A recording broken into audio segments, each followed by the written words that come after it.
Welcome to Ms. Karen. Applause for her.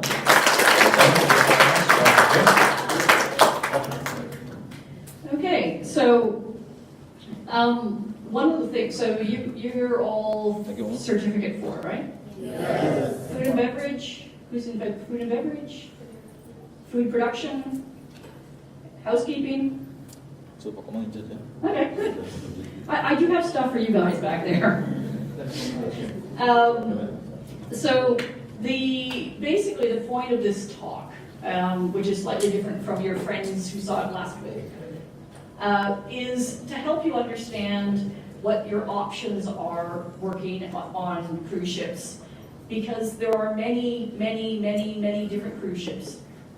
And every cruise ship, it's like, your favorite restaurant. Everybody's idea of what the best restaurant in Bali is. Same thing with cruise ships. So and because you're going to have, when you're living on it, anybody know how long are most contracts? 8 months. So 8 months, almost a year. So it's really helpful if you've thought about which ship you want to be on, right? So, 8 months in a place you really like, really good. 8 months in a place you don't feel really that comfortable, not so much. So, as Pat was said, it's actually really important. It's a very important part of your life to do some research now about which cruise ship and which cruise lines and which types of cruises you would like to work on. So, it's one of those things where people say, oh, you're so lucky you get to work on a cruise ship. But it's actually not all luck. It's actually about doing some research. Research, people don't like the word, but it's like, do you want to be in a place and doing a job you really like?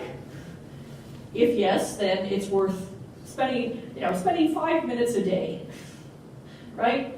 So, 5 minutes when you're not on WhatsApp, looking at cruise ships, cruise lines, so that you have an idea about where you would prefer to be.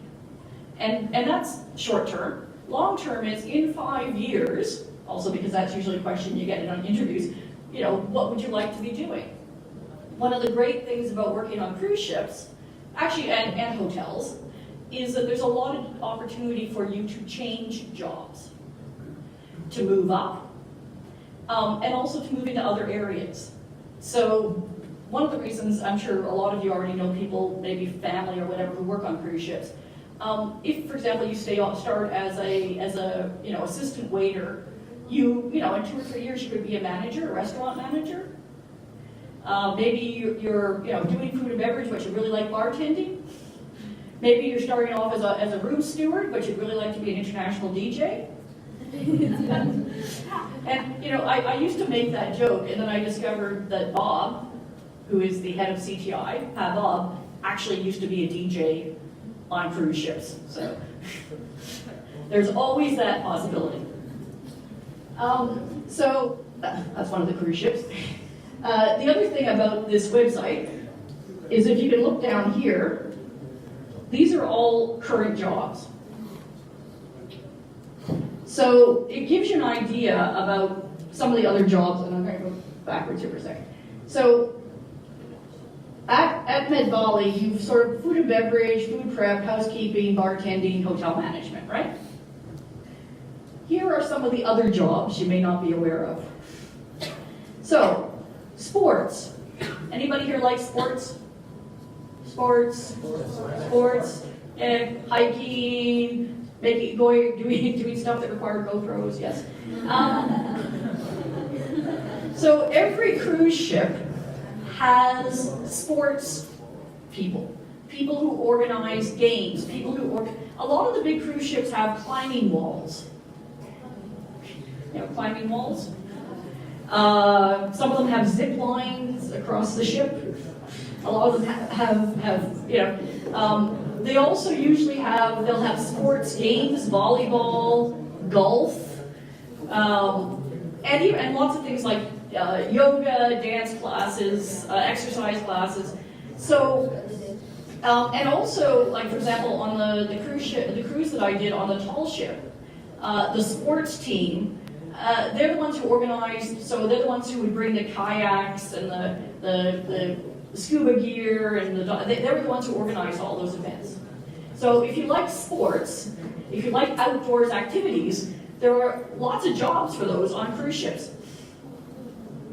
So again, this is something where you can, you get the job in your current area, but when you're on the ship, you can say, well, I really love doing this.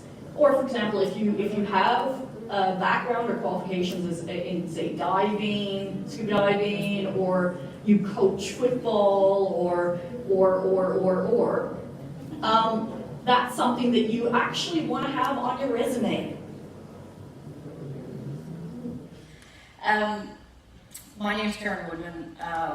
My background, Canadian, to answer the question about the accent, but actually Canadian. I have dual citizenship. And I'm most recently a senior lecturer in education at Queensland University Technology. But for the last year, I've actually been in Bali doing volunteer work at a college that trains people for cruise ships. So there's a nice symmetry. This is actually the last in a series of 4 talks that I've given around the issue of language and culture.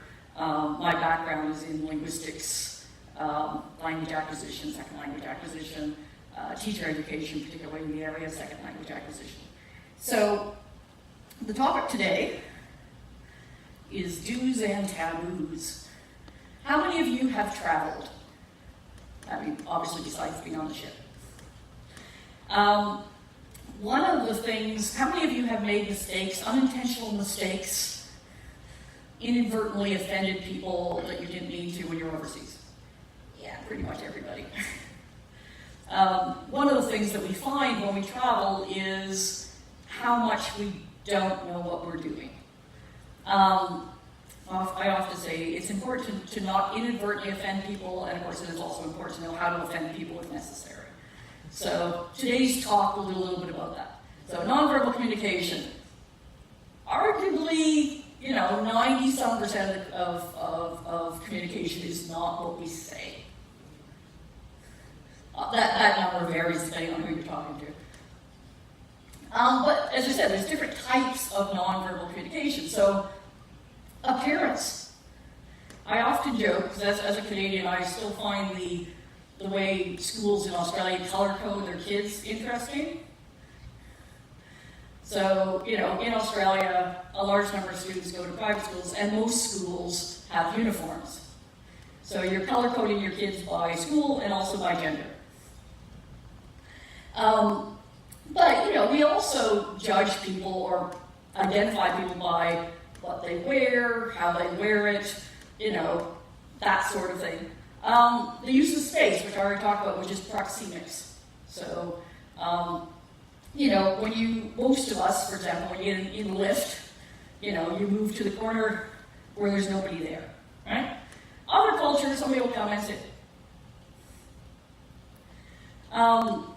touch, or the field is called haptics, which I already talked about, which is how much touch, where touch, how, who touches who. That all varies cross-culturally as well. Eye contact, facial expressions. I was talking to a Maori gentleman the other day, and he was talking about how Rose, South Pacific Islanders, greet each other visibly when they see each other. I'm half Greek, and I remember, so in Greece, this is no. Catch that?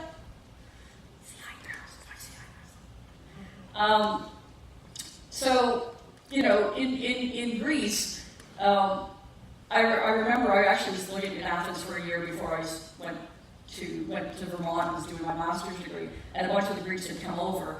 And there was one of the Greek guys, and it was now a mixed group, because some of the students were from America and some of them were Greek.